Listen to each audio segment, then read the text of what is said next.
시청자 여러분 안녕하십니까? 헬로티비 뉴스입니다. 동두천 소유산 입구에는 옛 성병관리소 건물이 있습니다. 강제 격리 수용 등 과거 미군 위안부들의 아픈 역사를 품고 있는 곳인데요. 지역의 시민단체는 이곳 성병관리소를 인권박물관으로 조성해야 한다고 주장하고 있습니다.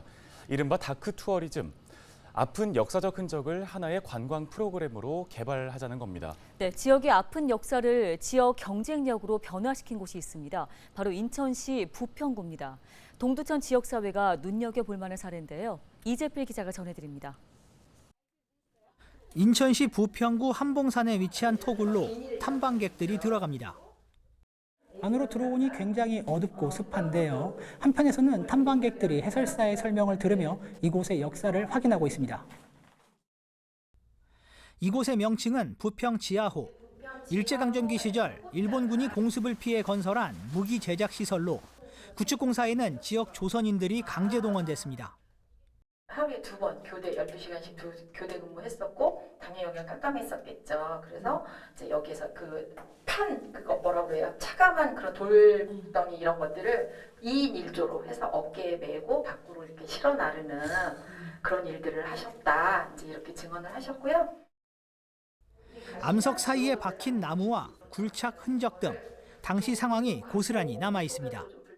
학도병 분들이 여기서 막 이거를 진짜로 다 팠다고 생각하니까 여기 와서 실제로 그런 얘기를 들으니까 너무 좀 생생하게 또 와닿고 또 중간에 이렇게 잠깐 눈 감고 이렇게 정말 아무것도 없는 이 암흑과 이런 추위와 이런 걸 이렇게 체험했을 때 제가 마치 이렇게 막 진짜 그 과거로 돌아간 것 같은 그런 좀 느낌도 받고. 이곳은 부평 미군기지. 문화해설사와 함께하는 역사 투어가 진행 중입니다. 일제강점기 당시에는 조병창으로, 해방 이후에는 미군기지로 활용됐던 곳. 시대의 흔적은 여전히 부평 미군기지 곳곳에 남아 있습니다. 그래서 포로들이 탈출을 막기 위해서 철조망으로 세웠던 쐐기둑의 흔적들이에요. 그래서 이 길을 쭉 따라가다 보면 이렇게 쐐기둑의 흔적을 많이 볼 수 있는데 여기도 있어요. 우리 친구. 여기도 있네. 이렇게 1m 간격으로. 부평은 일제강점기 당시 일본군의 군사시설 요충지였습니다. 조병창 등 군사시설은 물론 강제징용 노동자들이 모여 살던 미쓰비시 줄사택도 여전히 그 모습을 간직하고 있습니다. 특히 미쓰비시 줄사택의 사례는 눈여겨볼 만합니다. 문화재청은 미쓰비시 줄사택을 강제징용된 노동자들의 실상을 보여주는 역사의 장소라고 평가하며 보존을 권고했습니다.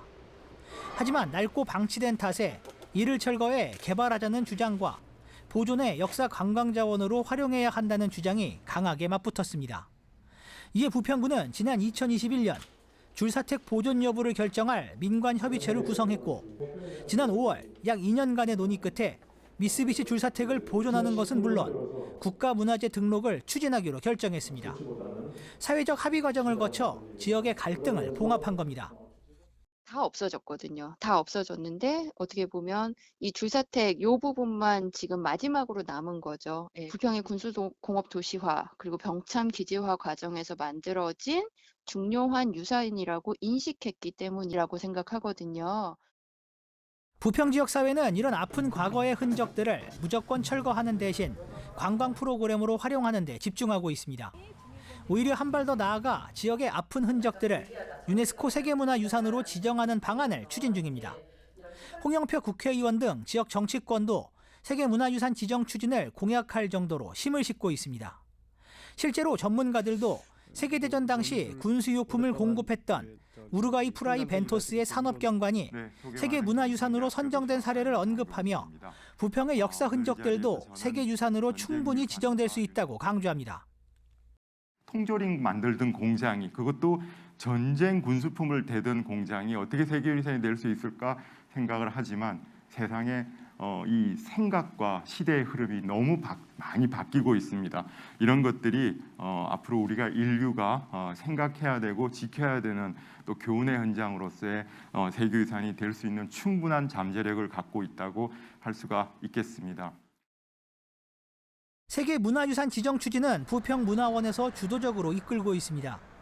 유네스코 세계문화유산 등재를 위한 강좌는 물론 국제 포럼도 진행 중입니다.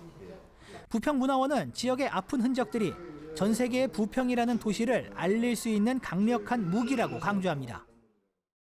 역사 교육에 대한 현장으로도 만들고 또 지역 사회에 대한 발전을 위해서 관광 자원화해서 한다라고 하면 국내 및 세계적인 이 명품 문화 도시를 만들어가는데 일조가 되지 않을까.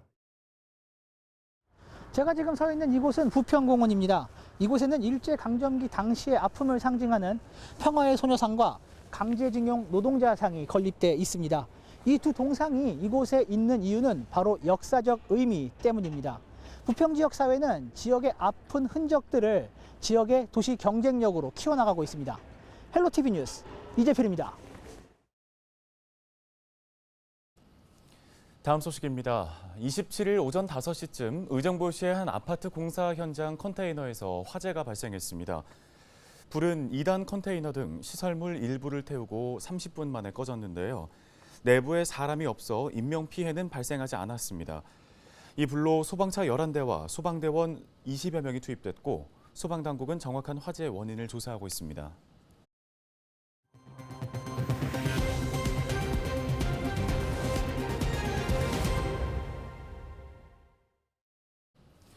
네, 다음 소식입니다. 저희 헬로티비 뉴스에서는 노인 장기 요양급여와 관련한 내용을 연속 보도해드리고 있습니다. 네, 오늘은 경기도, 특히 경기 북부에 노인 요양시설이 왜 많은 건지, 또 여기에 늘어나는 노인 유입을 막기 위해 왜 지자체에서는 총량제를 시행해야만 하는 건지 그 이유에 대해서 짚어보겠습니다. 김소영 기자입니다. 초고령 사회, 경기 지역 노인 돌봄은 그야말로 위기입니다. 비싼 땅값과 유지비 등으로 서울에서 경기도로 요양 오는 노인들의 수가 늘고 있습니다. 경기 북부 지역은 그야말로 요양시설 러쉬입니다. 양주시 요양시설은 지난 2018년부터 꾸준히 늘어 연평균 증가율은 18.9%입니다. 백석과 장흥 지역은 서울과 가깝다 보니 요양시설만 각각 49개, 33개로 양주시 전체 읍면동 중에서도 가장 많습니다. 원래 원칙적으로 시설급여나 모든 복지급여들은 주민등록 기준지를 통해서 주민등록 기준지에 의해서 이제 지급이 되고 있는데요. 위장저림이나 이런 문제들이 많이 생겨서 타시에서 부담해야 될 것들을 양주시에서 많이 지금 부담하고 있습니다. 사정이 이렇다 보니 양주시의 복지 예산은 이미 한계에 도달했습니다. 양주시는 더 이상 늘어나는 요양시설과 장기 요양급여를 막기 위해 총량제라는 카드를 꺼내들었습니다. 총량제의 주요 내용은 장기 요양 등급 인정자 수 대비 요양원 정원 비율이 110%를 초과했을 때 지정을 제한한다는 내용입니다. 양주시는 현재 등급 인정자 수는 4,305명, 시설급여 정원 수는 5,726명, 133%로 제한율 110%를 넘어섰습니다. 따라서 올해 2월 1일부터 노인 의료복지시설의 신증축과 용도 변경 등으로 인한 지정이 불가해졌습니다. 기초생활수급자, 의료수급자가 요양시설 밖에 있을 땐 나라에서 거의 100% 가까이 지원을 합니다. 근데 요양원 기초생활수급자, 의료수급자가 요양원에 들어오는 순간 경기도에서 50, 양주시에서 50을 부담합니다. 이 부분을 중앙정부에서 가져가야 한다고 생각을 합니다. 현재 총량제를 시행하고 있는 시군은 양주시를 포함해 의정부, 포천 등이 있습니다. 하지만 총량제가 이미 늘어난 요양시설을 줄일 수는 없어 노인 장기 요양시설 급여 지출을 줄이기는 불가피한 상태입니다. 전문가들은 많은 지자체들이 요양시설 총량제를 도입하게 된다면 기초생활수급자 노인들은 당연히 누려야 할 권리를 제대로 보장받지 못하게 되는 것이라며 정부가 제대로 된 노인복지를 위해 요양급여 비율을 배정해야 한다고 말하고 있습니다. 헬로티비 뉴스 김소영입니다. 포천시의회 드론작전 사령부 주둔 반대 및 육군단 부지 반환 특별위원회가 9월 창설되는 드론작전 사령부 포천 배치와 관련해 시민 여론조사를 실시하기로 했습니다. 여론조사는 포천에 거주하는 만 18세 이상 1,000명을 표본으로 다음 달 초 전화 면접 방식으로 진행됩니다. 여론조사는 최근 논란이 된 드론작전 사령부 포천 주둔에 대한 시민들의 의견을 묻고 향후 대응 방안을 모색하기 위해 실시되는데요. 구체적인 일정과 문항에 대해서는 위원회 회의와 전문가 자문 등을 통해 확정한 뒤 공개하기로 했습니다. 연재창 위원장은 여론조사 결과를 바탕으로 특위 활동 방향을 정하는 등 시민의 입장을 충실하게 대변하겠다고 강조했습니다. 동두천시가 경기 동북부권 공공의료원 유치를 위한 보폭을 넓히고 있습니다. 동두천시 지역발전 범시민대책위원회는 지난 26일 경기도의회 염종현 의장과 최종현 보건복지위원장을 차례로 만나 공공의료원 동두천 유치 건의문을 전달했습니다. 범시민대책위는 지난 1일 김동연 경기도지사에게도 건의문을 전달한 바 있는데요. 동두천 지역사회는 지난달 공공의료원 유치를 위한 서명운동을 벌여 약 11만 명의 동의를 얻기도 했습니다. 동두천시는 이미 건설돼 있는 재생병원 건물을 공공의료원으로 활용하는 방안을 경기도에 공식 제안한 상태입니다. 의정부시 대표 비보이단과 의정부 브레이킹협회 소속 김종호 배영수 선수가 네덜란드 아인토벤에서 열린 2023 월드 브레이킹 클래식에서 우승을 차지했습니다. 월드 브레이킹 클래식은 매년 개최되는 2대2 세계 비보이 메이저 대회인데요. 대한민국 선수가 우승을 한 건 이번이 처음입니다. 한국과 미국, 이탈리아 등 10개국에서 국가대표 선발전을 거친 세계 최고 수준의 비보이들이 참여했는데요. 김종호 배영수 선수는 결승전에서 네덜란드의 강자 로렌조와 주프림을 상대로 극적인 역전승을 거뒀습니다. 특히 국가대표 상비군으로 활약하고 있는 김종호 선수는 지난 3월 베트남 대회에 이어 또 한 번 세계대회 우승을 차지하는 저력을 과시했습니다.